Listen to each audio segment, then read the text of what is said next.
Hello. Today I want to share one of my personal case studies. I still remember the time 2018. Yeah, January, February 2018. I was looking for some part-time job in account sector. Accounting means day-to-day accounting of firms and all. GST was just launched, hardly 6 months. Very few people had an idea how to manage the GST for the firms and everything.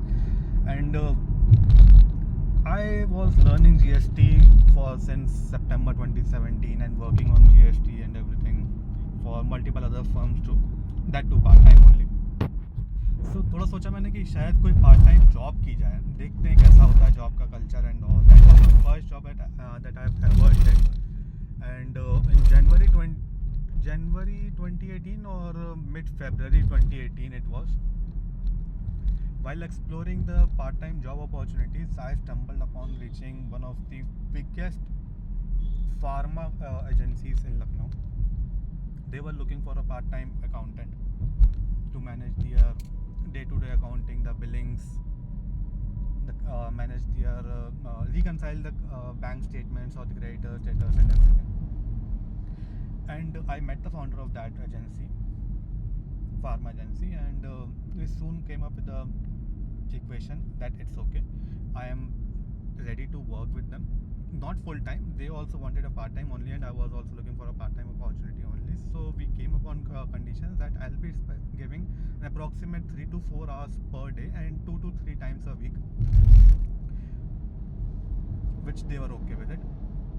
So when we discussed about what compensation that I want, he was asking what salary or compensation that you want for this job, and I said I don't know, because this is my first time I am ever doing this job. मुझे नहीं पता कि कितनी salary होनी चाहिए, क्या होनी चाहिए. जो आपको ठीक लगे वो कर देना, या एक काम करते हैं, 1 महीना करते हैं काम, आपको ठीक लगे, जो आपको ठीक लगे आप करके मुझे दे देना, जो आपके बजट में हो और आपको ठीक लगे कि हाँ ये एक फेयर अमाउंट है आपको देने के लिए और मैं आपको दे सकता हूँ उतना, वो आप दे देना.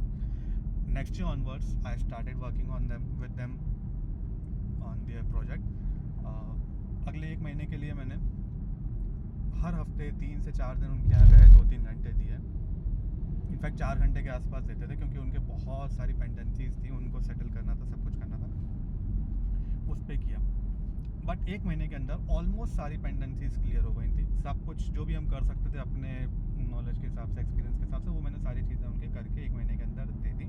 उनकी पेंडेंसीज नॉर्मल करके अब regular day to day working जो थी वो करनी थी, और आगे ऐसी दिक्कतें ना आए पेंडेंसीज की, उस पर ध्यान देना था. बट 1 महीने में मैंने इतना कर दिया था. 1 महीने बाद जब सैलरी की बात आई तो उन्होंने फिर पूछा मोहित जी कितनी सैलरी चाहिए होगी, क्या कंपनसेशन आपको चाहिए. मैंने कहा जो आपको ठीक लगे आप, मैंने 1 महीना मैंने अपने देख लिया, कर लो. And you know what, I just shared my account number. मुझे नहीं पता वो कितनी देने वाले थे, बट उन्होंने मुझे 12,000 रुपये दिए उस महीने के, विच वॉज डिसेंट अमाउंट, क्योंकि मुझे 2-3 घंटे 4 घंटे देने थे दिन के, और महीने में वीक में 3 या 4 दिन मैक्सिमम जाना था, तो ठीक अमाउंट था उसके हिसाब से. I said okay. Again I work for the next 1 month. अगले 1 महीने के लिए मैंने फिर काम किया, और उस पर पेंडेंसी जो थी वो तो क्लियर हो ही चुकी थी, बट ये वाला 1 महीना मैंने सिस्टम्स बनाने पे काम किया कि ऐसे क्या सिस्टम्स बनाए जाएं कि पेंडेंसीज दोबारा ना हो और मुझे कम से कम टाइम देना पड़े, और उनके सारे बैंक्स जो हैं वो रिकनसाइल हो जाए, क्योंकि बहुत बड़ी फर्म्स थी, बहुत ज़्यादा अकाउंटिंग होती थी. एक दिन में कुछ नहीं तो 70 से 80 बैंकिंग ट्रांजेक्शन्स होते थे सिर्फ एक बैंक में. ऐसे 6-7 बैंक से जो मुझे रोज़ के रोज़ मैनेज करने पड़ते थे. तो इस तरह के सिस्टम्स बनाने पर वर्क किया. नेक्स्ट 1 मंथ जब मैंने कहा कर लिया, उन्होंने भी थोड़ा सा काम देखा, बैठे मेरे साथ में, फिर बोले, मैंने बोला सर आप बताओ कितना करना है. मैंने कहा वो जो 12 दिए थे वो तो कम थे, फिर भी आप बता दो. फिर मुझसे पूछने लगे आप बताओ कितना. मैंने कहा मुझे नहीं पता, आप ही बताओ. तो उन्होंने उस मंथ में मुझे 15,000 रुपये दिया. मैंने कहा ठीक है कोई बात नहीं. नेक्स्ट 1 मंथ मैंने फिर काम किया. उस 1 मंथ में उनके साथ बैठे, उनसे समझा कि वो चाह क्या रहे हैं, कैसे करना चाह रहे हैं, क्या चीज़ें उनको दिक्कत आती हैं, ऐसी कौन सी चीज़ें जिस पे उनको टाइम देना पड़ता है, और ऐसी कौन सी चीज़ें जिसमें उनका टाइम अकाउंटिंग का सारा हम ले लें. ये तब की बात है जब एक फुल टाइम बंदा सुबह 10 बजे से लेकर के रात के 10 साढ़े 10 तक वो बंदा बैठता था और उस के 50-55 हज़ार रुपये सैलरी उनको वो देते थे। ये उस टाइम की बात है। मुझे भी साथ में उन्होंने रखा था पार्ट टाइम के लिए। तो जो नेक्स्ट मंथ था ना, I think 5 April, mid of April या मई मंथ का महीना होगा वाला, मई मंथ होगा। उस टाइम पे हम लोगों ने 1 महीना साथ में बैठे काम किया। एंड आई सेड, आपने मेरा काम देख लिया, आपने मुझसे 2 महीने से बार बार पूछ रहे हो कि क्या आप एक्सपेक्ट कर रहे हो, क्या कर रहे हो। मैं आपको अब बताना चाहूँगा, अगर आपको मेरा काम ठीक लग रहा है, नहीं ठीक लग रहा कोई बात नहीं, आप बोल सकते हो। I will be ready to quit and look for something else. लेकिन अगर आपको ठीक लग रहा है तो मुझे इस काम के 25,000 रुपये चाहिए। 12,000, 15,000 एंड डायरेक्टली 25,000।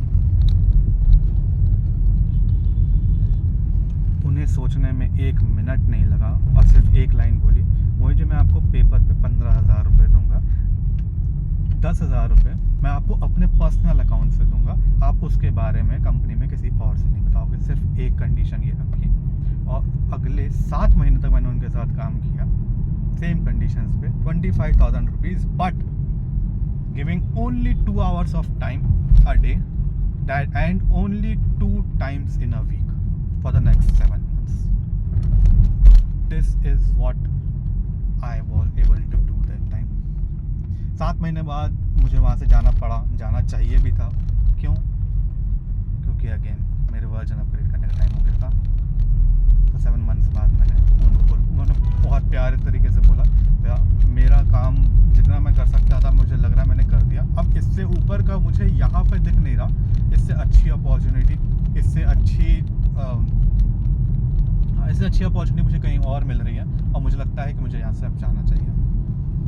अगर आप कहो तो मैं किसी से आपको मिलवा दूँ, नहीं तो फिर आप जिस मार्केट में बैठे हो यहाँ पे बहुत सारे ऑप्शन हैं। और उन्होंने कहा ठीक है कोई बात नहीं। अब मुझे भी लग रहा था कि आपको यहाँ पे हो गया है काफ़ी टाइम और आपके लिए शायद यहाँ पे कोई ज़्यादा अपॉर्चुनिटी मिल नहीं रही, तो आप